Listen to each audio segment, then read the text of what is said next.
नमस्कार. आज मी आपणास एका अतिशय धाडसी आणि जिद्दी अशा तरुणीची गोष्ट सांगणार आहे. आणि बरं का, ह्या तरुणीच्या धाडसाचा उल्लेख, तिने केलेल्या कार्याचा उल्लेख जो आहे तो मराठी माध्यमाच्या इयत्ता 10वीच्या अभ्यासक्रमामध्ये सुद्धा या अरुणिमाची गोष्ट सांगितलेली आहे. म्हणजे बघा, पाठ्यपुस्तक निर्मिती मंडळाने सुद्धा किती काळजीपूर्वक या तरुणीची दखल घेतलेली आहे. तर पहा, ही अरुणिमा सिन्हा कोण? तर अरुणिमा सिन्हा असं जर तुम्ही गुगलवर सर्च केलं तर तुमच्या असं लक्षात येईल की भारतातील पहिली अपंग महिला जिने माउंट एव्हरेस्ट हे जगातील सर्वोच्च शिखर पार केलेलं आहे. जगातील सर्वोच्च शिखर आहे माउंट एव्हरेस्ट आणि त्याची उंची आहे 8,849 मीटर एवढी. आणि हे शिखर कुठे आहे? तर हे हिमालयन पर्वतरांगा ज्या आहेत त्या हिमालयन पर्वतरांगांमध्ये नेपाळ आणि तिबेट या 2 देशांच्या दरम्यान आहे. आणि ही अरुणिमा आहे ती काही लहानपणापासून अपंग नव्हती बरं का. तिला कोणतंही अपंगत्व नव्हतं. हे अपंगत्व एका घटनेमुळे तिला आलेलं आहे आणि ते मी तुम्हाला सगळं या ठिकाणी या म्हणजे तिच्या आयुष्यामध्ये ती दुर्घटना कधी घडली, कशी घडली याची सविस्तर माहिती मी तुम्हाला या व्हिडिओमधून सांगणार आहे. लखनौपासून 200 किलोमीटर अंतरावर आंबेडकर नगर नावाचं एक छोटंसं खेडं आहे आणि या खेड्यामध्ये अरुणिमा हिचा जन्म झाला. अरुणिमाच्या कुटुंबामध्ये स्वतः अरुणिमा, तिची आई आणि तिचा भाऊ एवढे जण राहत असत. अरुणिमाचे वडील तिच्या लहानपणीच मृत्यू झाला होता तेव्हा किंवा त्यांचं निधन झालं होतं आणि त्यामुळे तिचे भाऊजी म्हणजे तिची अजून एक मोठी बहीणही आहे, तिचे जे भाऊजी होते, तिचे मेहुणे आहेत त्यांनी या कुटुंबाचं जणू काही पालकत्व स्वीकारलेलं होतं. म्हणजे काय, तर घरातील काही मोठे निर्णय वगैरे जे असतात ते घेत असत. अरुणिमा सिन्हाला लहानपणापासूनच खेळाविषयी अतिशय आवड होती आणि त्यामुळे फुटबॉल आणि व्हॉलीबॉलमध्ये तर तिला नॅशनल चॅम्पियनशिप मिळालेली होती. नंतर तिचं कॉलेजचं महाविद्यालयीन शिक्षणसुद्धा झालं आणि नंतर तिला असं वाटायला लागलं की आपण CISF म्हणजे केंद्रीय औद्योगिक सुरक्षा दल इथे आपल्याला नोकरी मिळाली तर खूप बरं होईल. यासाठी तिने त्याचा अभ्यास वगैरे करायला सुरुवात केली आणि म्हणून त्या ठिकाणी तिने फॉर्म वगैरे भरला, तिची माहिती वगैरे सगळी जी आहे का माहिती ती पुरवली तिथे. आणि CISF मधून म्हणजे केंद्रीय औद्योगिक सुरक्षा दलामधून तिला कॉल आल्यानंतर तिने स्वतःची कागदपत्र जेव्हा तपासली तेव्हा तिच्या असं लक्षात आलं की आपली जन्मतारीख चुकीची झालेली आहे आणि ही जन्मतारीख दुरुस्त करण्यासाठी तिला दिल्लीला जावं लागणार होतं.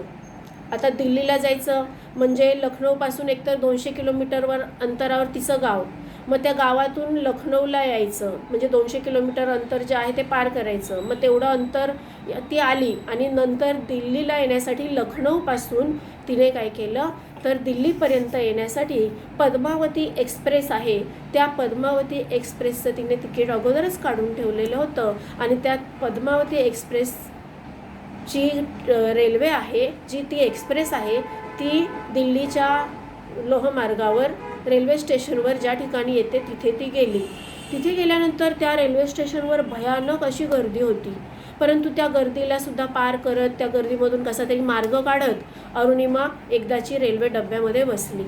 तिला कॉर्नर सीट मिळाली. तिच्या नशिबाने म्हणजे कॉर्नर सीट सगळ्यांनाच आवडते त्यामुळे तिला तिथे कॉर्नर सीट मिळाली.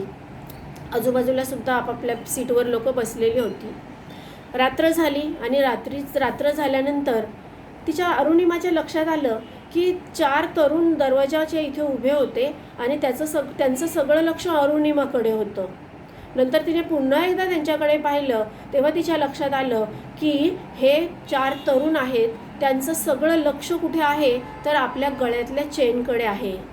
ती थोडीशी सावरली, थोडी सावरून बसली, ओढणी वगैरे जरा तिने अशी केली व्यवस्थित की आपली चेन यांना दिसू नये असं, आणि जरा सावध राहिली की आपल्यावर हल्ला केला तर आपल्याला प्रतिकार करता आला पाहिजे या दृष्टीने ती बसली, थोडी सावधगिरीने बसली. त्यानंतर ते थोड्या वेळातच ते तरुण तिच्याकडे आले आणि तिला झटापट करायला लागले. अरुणिमा काही कमी नव्हती, शेवटी ती खेळाडू होती. अरुणिमाने सुद्धा तिला होईल तेवढा प्रतिकार त्यांना केला, दणादण त्यांना लाथाबुक्क्या मार दिला तिने. परंतु शेवटी ते 4 तरुण आणि 4 आणि ही एकटी. मग त्यांनी तिला काय केलं तर तिचे हात वगैरे पकडले, तिला मारायला वगैरे सुरुवात केली, गळ्यातली चेन खेचली, तिची बॅग होती ती हिसकावून घेतली. परंतु सांगू का मित्रांनो, या ट्रेनमध्ये अनेक माणसं होती, परंतु तरीसुद्धा त्या कोणत्याही एकाही व्यक्तीने तिला मदत केली नाही, तिच्याकडे मदतीचा हात केला नाही किंवा त्या तरुणांना काही ते ओरडले नाही, धमकावलं नाही. उलट ते अरुणिमाकडे अशा दृष्टीने पाहत होते की अन्यायाविरुद्ध प्रतिकार करणं म्हणजे हे खूप मोठं पाप आहे. अरुणिमा खूप मोठं पाप करते की तिच्यावर अन्याय होतो आणि ती प्रतिकार करते त्यांना, त्याच्याबद्दल असं तिला वाटलं. म्हणजे असे ते लोक होते, तिच्या मदतीला कुणी आलं नाही. त्या तरुणांनी काय केलं, अरुणिमाच्या दोघांनी हात पकडले, दोघांनी तिचे पाय पकडले आणि तिला उचललं आणि रेल्वेच्या डब्यामधून तिला बाहेर भिरकावून फेकून दिलं. बघा आता, तिला रात्रीची वेळ, एक्सप्रेस ट्रेन तर अतिशय वेगाने धावत असते, तिला त्यांनी उचलली अशी आणि रेल्वेच्या रुळांवरती आपटली. त्यांनी तिला फेकून दिलं, ती रेल्वेच्या रुळांवर आपटली. रेल्वेच्या रुळावर आपटल्यानंतर ती 7 तास त्या रेल्वे रुळावरच पडून होती. रात्रीचे 7 तास, रात्रीच्या वेळेपासून जेव्हा ती पडली तेव्हापासून 7 तासापर्यंत ती त्या रेल्वेच्या रुळावर पडून होती. त्या रेल्वेच्या मार्गावरून, त्या लोहमार्गावरून जिथे ती पडली होती तिथे रात्रभर या 7 तासांमध्ये 49 रेल्वेगाड्या गेल्या आणि त्यामुळे तिचा एक पाय पडला दुसरीकडे, तुटूनच पडला दुसरीकडे रेल्वेच्या रुळामध्येच, आणि एक पाय तिचा त्या रेल्वे रुळावरच होता. 49 रेल्वेगाड्या जेव्हा तिच्या पायावरून गेल्या, आणि हे कसं तर महिला आयोगाने हे सगळं माहितीच्या अधिकाराखाली ही सगळी माहिती मिळवलेली होती. म्हणजे ही काही अफवा नाही आहे किंवा खोटी माहिती नाही आहे. तर 49 गाड्या, त्याचा रेकॉर्ड पाहिला की किती गाड्या त्या रेल्वे रुळावरून त्या दिवशी, त्या रात्री त्या भागामध्ये त्या रेल्वे रुळावरून गेल्या, ते पाहिल्यानंतर 49 रेल्वे गाड्या तिथून गेलेल्या होत्या. आणि त्यामुळे एका पायाचा तर तिच्या तुकडाच पडलेला होता आणि एक पाय जो होता त्याचा पार चेंदामेंदा, म्हणजे मांडीपासून त्याच्यावर 49 गाड्या गेल्या होत्या. परंतु तरीसुद्धा एक आश्चर्याची गोष्ट म्हणजे अरुणिमाची शुद्ध हरपली नव्हती किंवा तिच्या मेंदूला कोणता परिणाम झालेला नव्हता. रेल्वेच्या धावपट्टीवर तल्लखपणे ती फक्त सुटकेचा निश्वास टाकत होती की मला कुणीतरी येईल आणि मदत करेल. या रात्रीमध्ये काय झालं तर उंदीर वगैरे सुद्धा आले आणि तिचे पायाचे तुकडे पडलेले होते, त्या तुकड्याला कुरतडत होते आणि हे अरुणिमा स्वतःच्या डोळ्यांनी पाहत होती. आणि एकदाचं उजाडलं आणि उजाडल्यानंतर जे सफाई कर्मचारी असतात की नाही, ते रेल्वे रूळ झाडायला आले आणि त्यांनी पाहिलं की एक तरुण मुलगी आहे आणि तिची काय अवस्था आहे तर ती रेल्वे रुळामध्ये अशी पडलेली आहे की तिचे दोन्ही पाय जवळजवळ, एक पाय तर गेलेलंच आहे आणि एका पायाचा पार चेंदामेंदा झालेला आहे.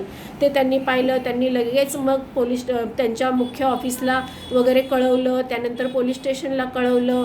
त्यानंतर त्यांनी सगळ्यांनी काय केलं तर तिला बरेली या गावामध्ये हॉस्पिटल होतं, त्या हॉस्पिटलमध्ये तिला दाखल केलं.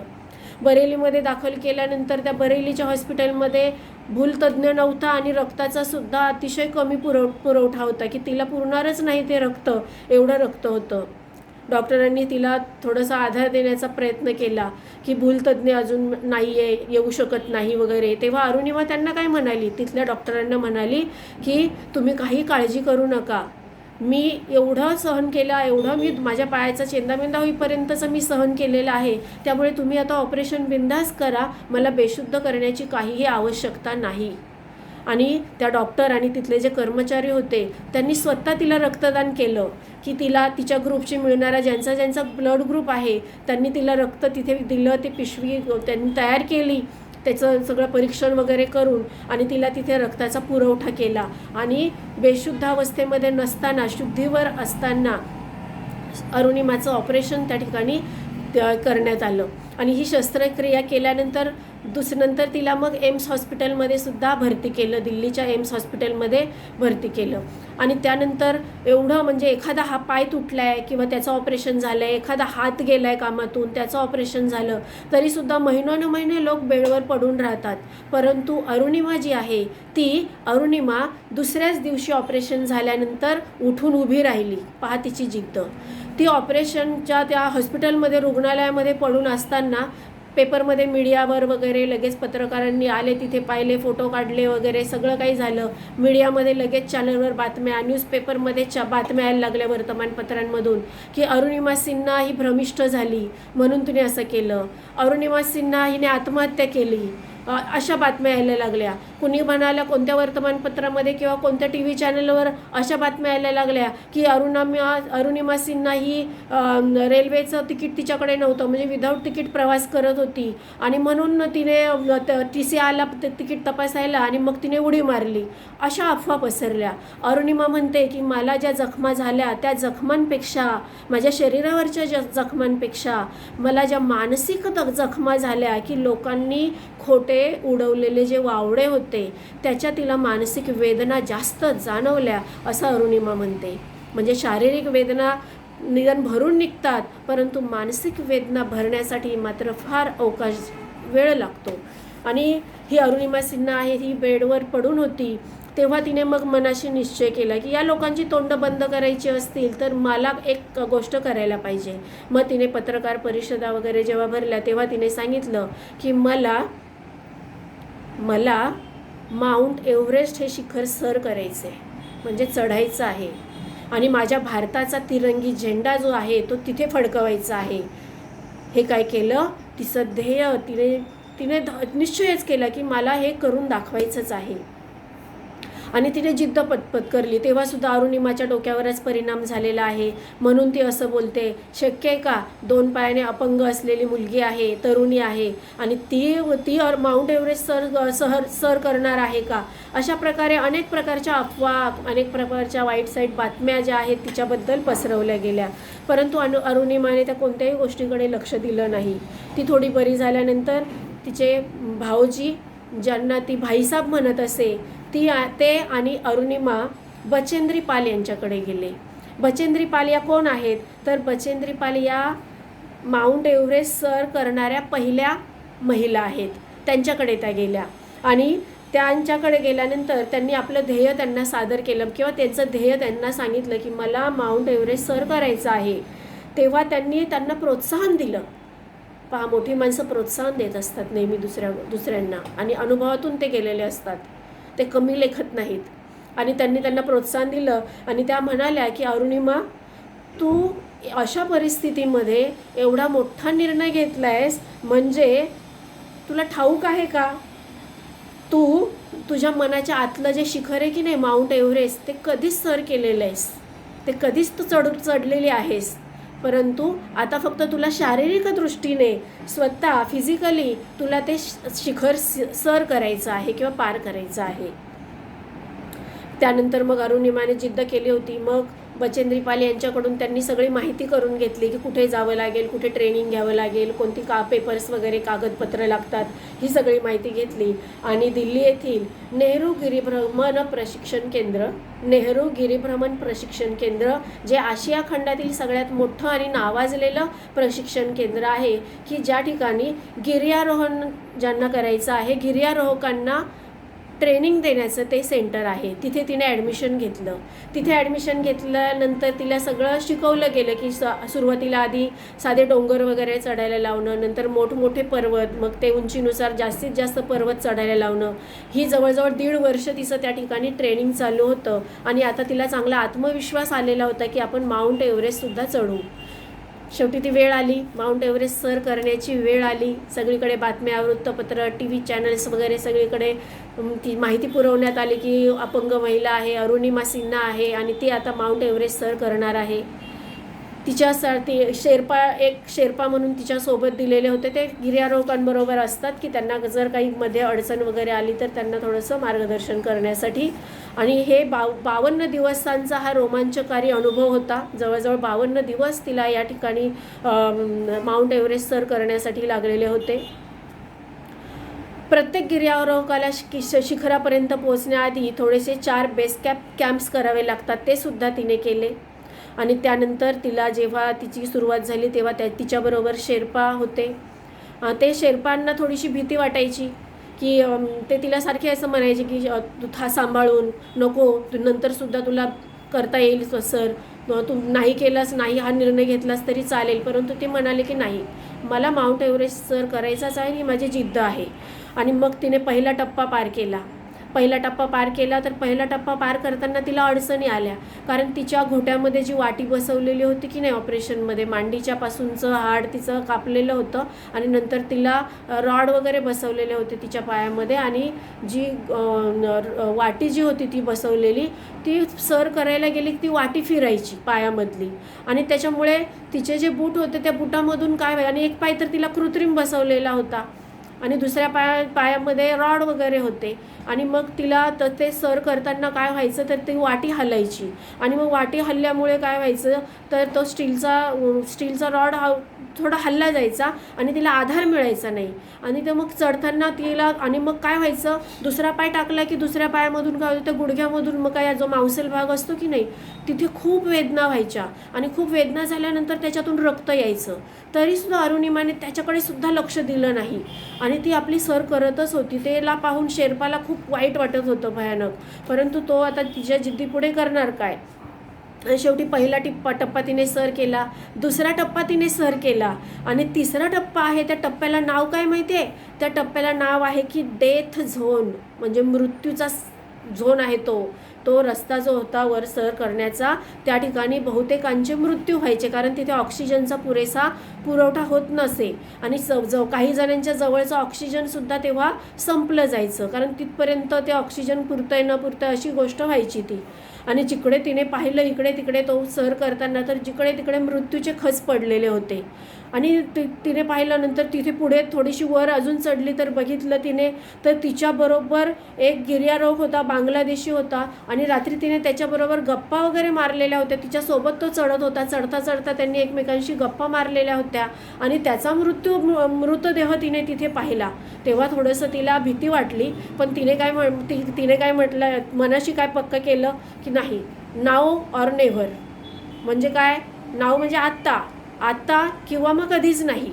आता मी सर करू शकले तरीसुद्धा तर माझ्याकडून कधीच होणार नाही हे.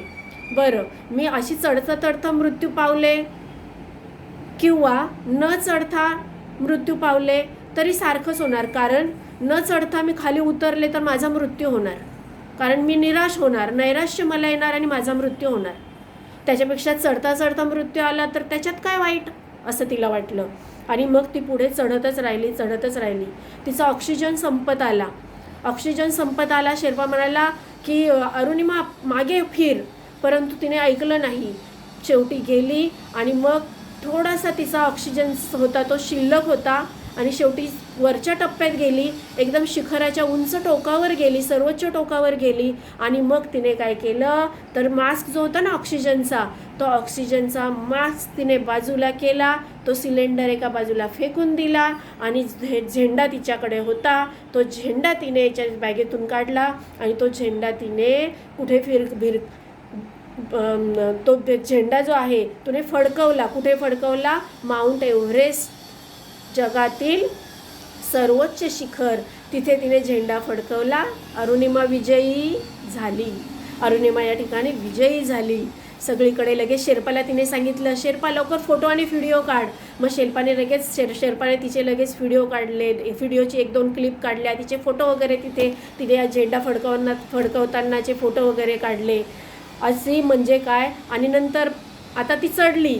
आता चढण्यापेक्षा कधी काय असतं, उतरायला जास्त कठीण असतं, कारण एकदा का घरंगळला कुठे पाय सुटला की डायरेक्ट दरीमध्ये पडणार. मग उतरताना सुद्धा तेवढाच त्रास होता. मग ती उतरत होती आणि लगेच तिला ऑक्सिजन पूर्ण संपला आता तिचा. आणि ऑक्सिजन संपला, आता काय करायचं म्हणून बघितलं तर शेर्पाने बघितलं एका ब्रिटिशाने काय केलं होतं, माणसाने ओझं होतंय म्हणून त्याच्याजवळचा जो जास्तीचा सिलेंडर होता, तो जास्तीचा सिलेंडर त्याने तिकडे फेकून दिलेला होता. तो लगेच शेर्पाला दिसला. शेर्पाने लगेच तो सिलेंडर तिला अडकवला, आणि तो अडकवला आणि ती खाली उतरली. मग हळूहळू तिने म्हणजे ते माउंट एव्हरेस्ट शिखर चढून ती उतरली. म्हणजे माउंट एव्हरेस्ट तिने सर पूर्ण पार केलेलं होतं. आणि गिर्यारोहणाने ती म्हणते की मला खूप धडे दिले, तिच्यामध्ये आत्मविश्वास जागवला. नेतृत्व, गटबांधणी कशी पाहिजे याचे धडे तिला मिळाले आणि पोलादी कणखरपणा जो आहे तो तिच्या छातीमध्ये आणि तिच्या दंडामध्ये आणि तिच्या पायामध्ये आलेला होता. तेव्हा आयुष्यामध्ये आपण काय मिळवतो याला महत्त्व नाही, तर आपल्याला चांगलं व्यक्ती कसं बनता येईल याला खूप महत्त्व आहे. किती मिळवलं आहे संपत्ती, धन संपत्ती काय याला महत्त्व नाही, तुम्ही किती चांगली कीर्ती, सुकीर्ती तुमची किती आहे याला आयुष्यामध्ये फार महत्त्व आहे. हे तिने जगाला दाखवून दिलं आणि त्याच्यामुळे बोलणाऱ्यांनी सुद्धा आता काय केलं, टाळ्या वाजवल्या आपापल्या घरामध्ये टी व्ही वगैरे पाहून. सगळीकडे तिचं अभिनंदनाचा वर्षाव तिच्यावर झाला, अनेक पुरस्कार तिला देण्यात आले. आणि त्यानंतर अरुणिमा शांत बसली नाही. जगातले सर्वोच्च शिखर ती चढायला तिने सुरुवात केली, ते पार करायला सुरुवात केली. अशी आत्तापर्यंत तिने 7 शिखरं आहेत जगातली, ते तिने सर केलेले आहेत आणि अजूनही तिला करायचे आहेत. तिचं खूप स्वप्न आहे. माउंट एव्हरेस्ट तर तिने सर केलं पहिल्या वेळेस. त्याच्यानंतर दुसरं माउंट किलिमांजारो जे टांझानियामध्ये आहे ते तिने सर केलं. त्यानंतर माउंट इल्ब्रुस आहे रशियामध्ये, ते तिने सर केलं. त्यानंतर माउंट कॉकीउस्को आहे ऑस्ट्रेलियामध्ये, ते तिने सर केलं. त्यानंतर माउंट एकोनकांगुआ आहे दक्षिण अमेरिकेमध्ये, ते तिने सर केलं. त्यानंतर कॉर्सेंट नावाचा आहे पिरॅमिड इंडोनेशियामध्ये आहे, तो तिने सर केला, शिखर सर केलं. आणि माउंट विन्सन आहे ते सुद्धा तिने सर केलं. तसेच 7 वेळा भारतीय व्हॉलीबॉल खेळाडू, राष्ट्रीय व्हॉलीबॉल खेळाडू म्हणून ती खेळत आहे. आणि अजूनसुद्धा तिने जिद्द तिची संपलेली आहे का? नाही, अजूनसुद्धा ती म्हणते की जगामध्ये जेवढे शिखरं आहेत ते सगळे मला पार करायचे आहेत आणि अजून खेळायचं सुद्धा आहे. तर पहा, या गोष्टीतून तुम्हाला जिद्द आणि चिकाटी आणि धाडस हे पाहिजे माणसाच्या अंगी. आणि आपल्याला काही करायचं असेल तर आपण काय करायला पाहिजे, आधी जिद्द ठेवायला पाहिजे, ध्येय निश्चित करायला पाहिजे, मग जिद्द ठेवली पाहिजे आणि मग ते करण्यासाठी धाडस दाखवणं आणि प्रयत्न करणं या गोष्टी करायला पाहिजेत. 10वीच्या विद्यार्थ्यांनो, तुम्हाला मी सांगते, आपलं ध्येय काय करायचं ते तुम्ही आता ठरवा. आपल्याला पुढे कोण व्हायचे, कुठल्या शाखेमध्ये जायचे ते ठरवा. आपापल्या आवडीनुसार कोणतंही क्षेत्र निवडा आणि त्याच्यावर सर्वोच्च त्या ठिकाणी कोणतंही काम करा, पण ते काम कसं असलं पाहिजे, ग्रेटच झालं पाहिजे, चांगलंच काम आपलं झालं पाहिजे. अशी जिद्द बाळगा. प्रामाणिकपणे आणि सचोटीने आपलं कार्य आहे, आपलं काम आहे ते करत राहा. बघा, आपल्याला यश मिळतंच आणि आपल्याविषयी काही बोलणारे आहेत त्यांची तोंडं आपोआप बंद होतात. त्याचा विचार जगाचा आपण करायचा नाही. आपलं जे ध्येय आहे ते ध्येय साध्य करण्याचा सतत आपण प्रयत्न करायचा. वाळूचे कण रगडिता तेलही गळे, ही म्हण माहिती आहे ना? त्याप्रमाणे कितीही आयुष्यामध्ये संकट आली तरीसुद्धा ती पार करता येतात.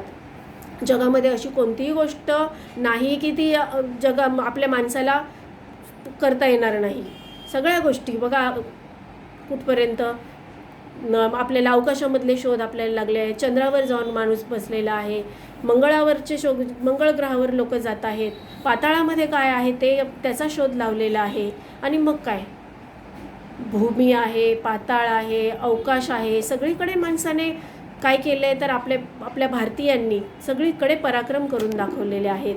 तर या अरुणिमा सिन्हा हिच्याकडून आपण जिद्द आणि धाडस कसं पाहिजे आपल्या माणसाच्या अंगी ते शिकलो आहोत. धन्यवाद. आणि अरुणिमा सिन्हाला आपल्या सगळ्यांकडून सलाम.